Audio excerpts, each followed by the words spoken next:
আসসালামু আলাইকুম। গতকালকে বাচ্চা ফোটাও শেষ হয়ে গেছে, আজকে ঝরঝরা হওয়াও শেষ হয়েছে। তো বাচ্চাগুলো এখন বোর্ডিংয়ে নেব এই কার্টুনে নিয়ে। তো চলুন বাচ্চাগুলো আগে উঠাই। এই বোর্ডিংয়ের ঘরটা আপনাকে দেখাচ্ছি। এটা হচ্ছে বোর্ডিংয়ের ঘর। নিচে তুষ দেওয়া হয়েছে, তার উপরে চটের ছালা বিছাই দিছি, এর উপরেই রাখবো।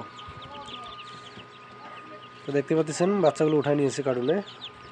এখন নিয়ে যাবো, এগুলা নিয়ে ঢালবো। আরও দুইটা ফুটতেছে, এটা একটা আর এটা একটা। তো এগুলো ঢালা শেষ হলে বোর্ডিংয়ে নেওয়ার পর ওই দুটো আবার দেখবো কী অবস্থা। তো এখন নিয়ে যাচ্ছি বোর্ডিংয়ে দেওয়ার জন্যে।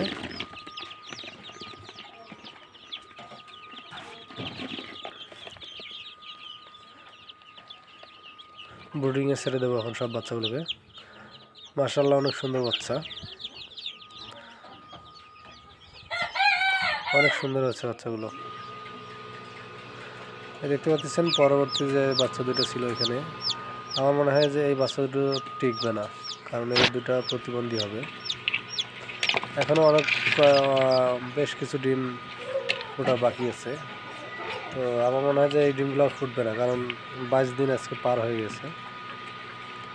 তো দেখা যাক পরবর্তীতে কী হয়, জানাবো ইনশাআল্লাহ। সবাই ভালো থাকবেন। আসসালামু আলাইকুম।